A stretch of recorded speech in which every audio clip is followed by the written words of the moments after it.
Every year, thousands of children in Hampton Roads do not complete their high school education. The result can be generation after generation of poverty that can affect our entire community. Sarah Bishop, Director of Education Initiatives with United for Children, explains how a special partnership is working to change that. Sarah, great to have you. It's great to be here. Thank you. United for Children is a big, strong push to get people up to speed while they're still very young. Absolutely. So once they do grow up, they're going to be productive adults. That's absolutely correct. Yeah, so that's great, but how do you go about doing that? Well, United for Children, which is facilitated by United Way, is this big giant partnership. The city's a part, the school system, public housing, the medical school, our universities, United Way agencies, all coming together to try to address problems too big for any one of us to solve on our own. So when you look at the high school graduation crisis, we all know that crisis didn't start in high school. We know it started younger, and so we've gone to our high schools and said, tell us what the barriers are to your kids succeeding. We talk to kids and teachers and principals, and they say, well, if they came more prepared for middle school, so we go to middle school, ask the same question. Well, if they were ready when they came in, if you could work with our elementary schools, and of course, elementary schools are saying the same. Our children in our poorest communities come in so far behind that we can't catch them up in time. And the solutions are not just in the classroom. It's going to require all of us bringing medical resources, the mental health resources, the extended learning time that these communities need. Okay. So the idea of a lack of education really does fall back on, it does create a problem, which is indeed people whose income just does not rise above a certain point, and in fact is below the poverty level. And the number one predictor of poverty is a lack of education. Okay. And so we know we've got to start at the schools. But we looked at the national research, and then we looked at Norfolk's data.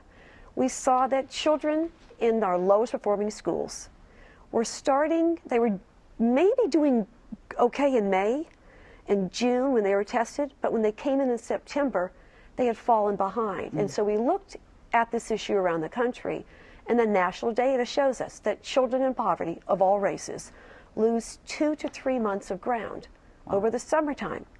And children of all races who are middle income gain or hold the ground over the summertime. So we said, okay, there's a solution. Can we come together to build extended learning time during the summer so that children do not lose ground? And we did it first in trial at PB Young.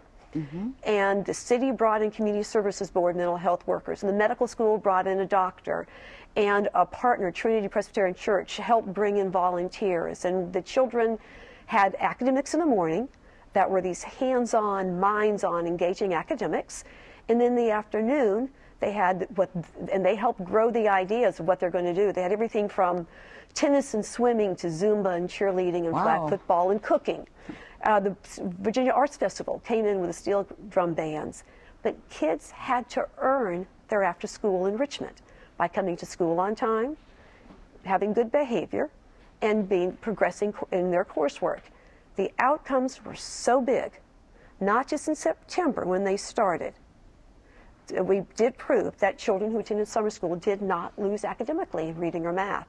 But we also tested those kids at PB Young in May with their SOLs. The children who were in summer school were outperforming the kids who did not go. Wow. The mayor heard this, the city manager heard this, and they said, start expanding. So then we went to Tidewater Park, and our goal is, as you said, 5,000 children.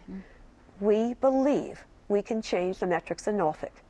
We can get and Booker T. Washington is one of the top high schools for dropouts in this state. We believe we can change that if we start, yes, prenatally in the neighborhood with parent support programs, and stay with these children with whatever resources they need, extend their learning time during the academic year with before and after school if they need it or want it, keep them in summer school, and move them on to middle and high school, meeting all their standards. Wow. That's 5,000 children. United Way and United for Children has a belief that we are not going to change the city by helping a few children beat the odds. We're only going to do it by changing the odds for thousands of children. And if we look at Booker T. Washington and the schools that feed into it, That's 5,000 children, and frankly, it's 5,000 of our poorest children. Wow. That's really exciting, though, when you think about the potential.